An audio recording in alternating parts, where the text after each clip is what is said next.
따라쟁이. 우리는 나도 모르게 타인을 따른다.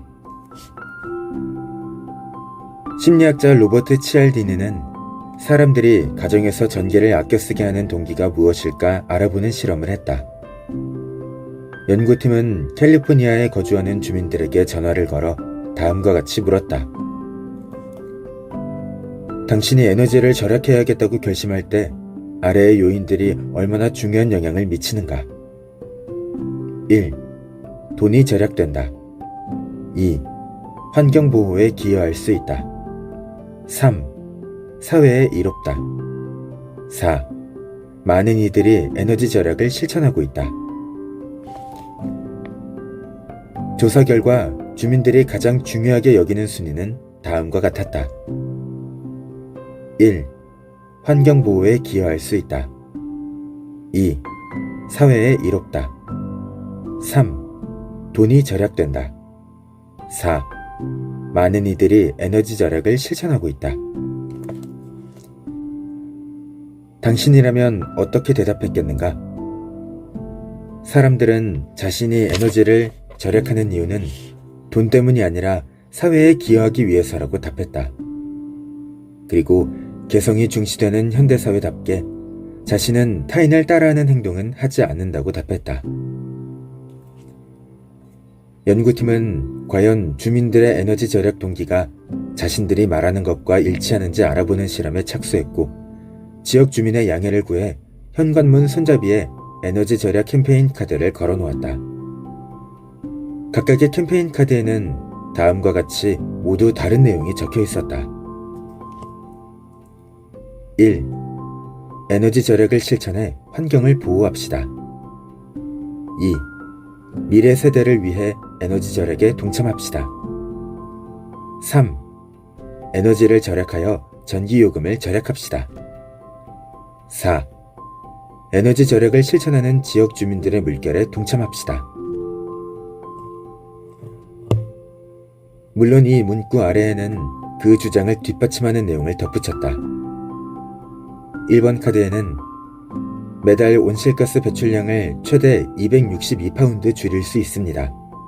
라고 적혀있고, 2번 카드에는 지역 주민의 77%가 에어컨 대신 가급적 선풍기를 사용합니다. 라고 적혀있는 식이었다.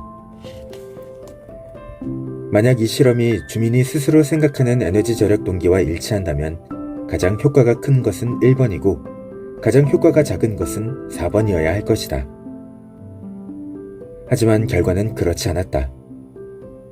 군중심리를 이용한 4번이 주민들을 에너지 절약자로 만드는데 가장 큰 영향력을 발휘한 것이다. 기분이 썩 좋지는 않겠지만 우리는 우리가 생각하는 것보다 훨씬 더 따라쟁이이다.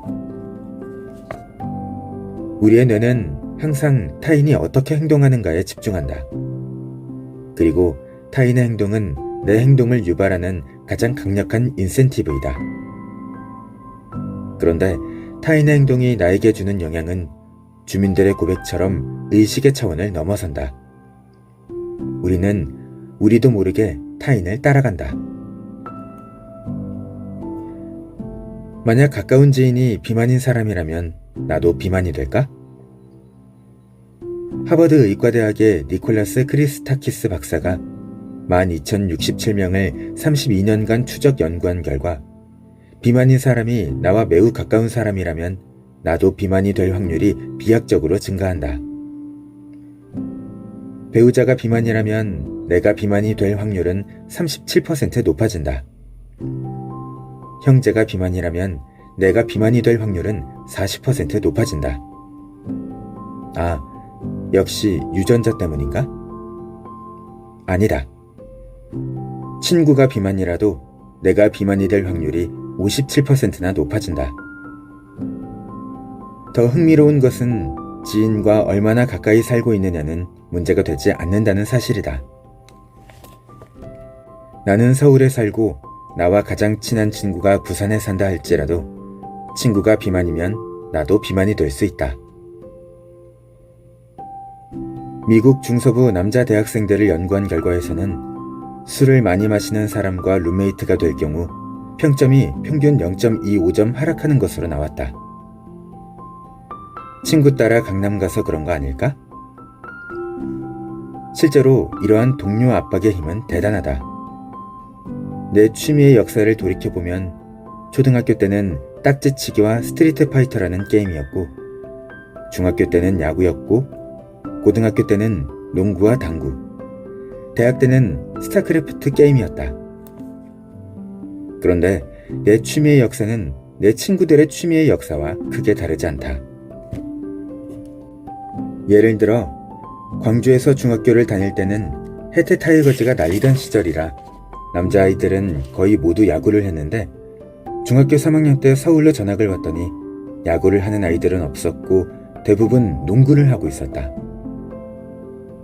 마이클 조던이 활약하던 시기였을 뿐만 아니라 서장훈, 전희철, 이상민, 현주엽 등 연세대와 고려대의 농구 대결이 엄청난 화제였던 시기였다. 나는 친구들과 어울리기 위해 수업이 끝나면 만화 슬램덩크를 읽고 마음을 가다듬은 후 선수인 양 혼자 열심히 농구 연습을 했던 기억이 난다. 만약 친구들이 농구나 스타크래프트가 아니라 독서를 하고 그것에 대해 토론하는 것이 취미였다면 나는 어땠을까? 확신하건대 나도 어떻게든 독서를 했을 것이다. 물론 옛날 내 모습을 떠올려 볼 때 그런 친구들하고는 어울리지 않았을 가능성이 더 높겠지만 말이다. 나는 앞에서 성인에게는 독서의 기본이 다독이라고 말했고, 다독을 위해 내 경험을 예로 들면서 환경 설정이 매우 중요하다고 했다. 독서를 할 수밖에 없는 환경을 만드는 것 말이다. 그런데 그때의 환경은 내 주변을 책의 숲으로 만드는 것만이 아니라 독서가의 바다로도 만드는 것이어야 한다. 독서 모임은 참여하는 것만으로도 책을 읽는 데 큰 기여를 하게 된다. 심지어 특별히 독서 모임을 하지 않더라도 페이스북에서 다독가와 친구를 맺는 것만으로도 적지 않은 영향을 받을 수 있다. 나도 나태해졌을 때 주변 다독가들의 왕성한 독서력에 영향을 받아 다시 마음을 다잡을 때가 많았다. 우리는 따라쟁이들이다. 우리의 뇌가 그렇게 설계되어 있다. 뇌가 그렇게 만들어진 이유는 우리가 누군가를 모방하고 동조하고 모범으로 삼을 때 더 효율적이기 때문이다. 독서 모임은 따라쟁이인 우리를 독서가로 만들어주는 매우 강력한 독서 환경이다. 소속감이 학습 능력을 향상시킨다. 우리는 어떨 때 가장 큰 스트레스를 느낄까? 돈이 없을 때, 업무에 시달릴 때, 중요한 시험이 눈앞에 다가왔을 때일까? 그보다 우리의 몸은 왕따를 당할 때 가장 큰 스트레스를 받는다. 집단에서 제외되거나 배척을 당하는 이른바 사회평가적 위협, 소셜 에뷸레이티브 스레트는 우리의 감정뿐만 아니라 신체 면역체계까지 공격한다. 캘리포니아 대학 스티브 콜 교수의 연구팀은 에이즈, 후천성 면역결핍증 환자들을 9년 동안 관찰했다. 동성애자라는 이유로 다른 사람에게 배척을 받는다는 느낌을 많이 받는 환자들은 그렇지 않은 환자들보다 면역 기능이 현저하게 낮아졌다. 특히 체내에 병원균이 들어왔을 때 맞서 싸우는 CD4라는 T세포 수치가 떨어졌다. 그런데 흥미롭게도 슬픔, 불안, 우울 등 우리가 보통 스트레스가 심한 감정이라고 여기는 감정을 느낄 때에는 CD4가 떨어지지 않았다. 오직 강제적인 사회적 고립을 느낄 때에만 면역체계에 심각한 손상이 일어났다. 사회적 배척은 몸을 해롭게 하는 것은 물론이거니와 특히 학습 능력에 지대한 영향을 미친다.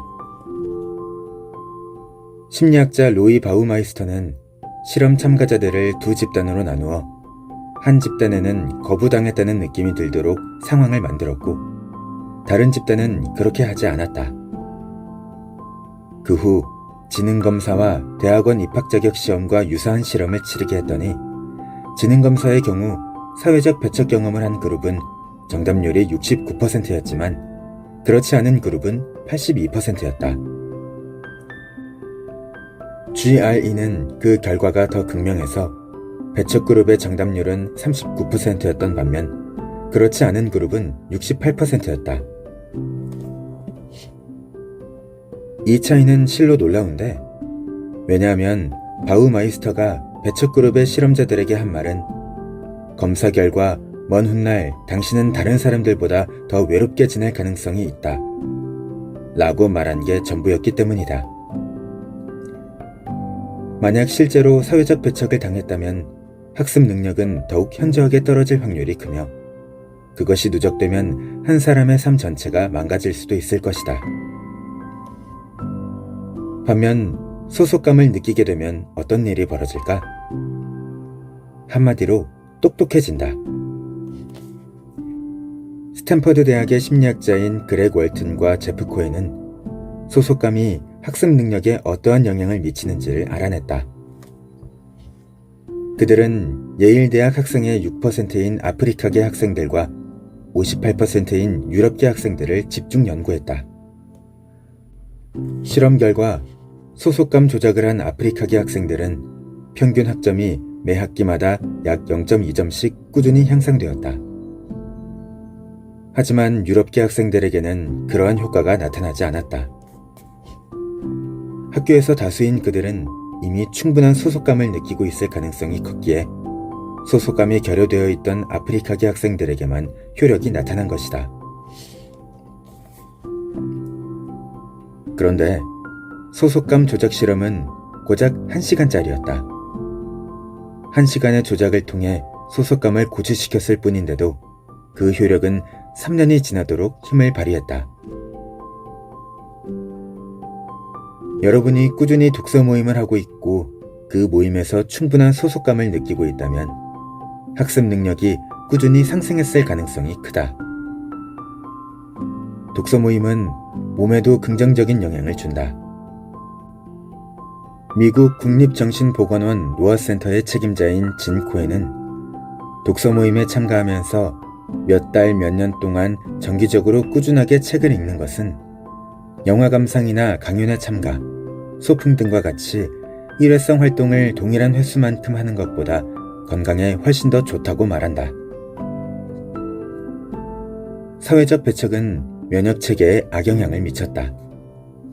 하지만 코엔 박사는 꾸준한 독서 모임에서 주는 소속감은 건강에 좋다고 조언하고 있다.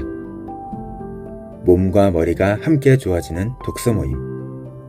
하지 않을 이유가 있을까? 토론이 혁신을 만든다. 나는 현재 동북아 정치경제연구소 하승주 소장, 키스톤 매니지먼트 최효석 대표와 함께 책으로 세상 읽기라는 팟캐스트를 하고 있다. 방송은 경제 경영 도서를 중심으로 격이 없이 2시간 동안 토론을 하는 것이다.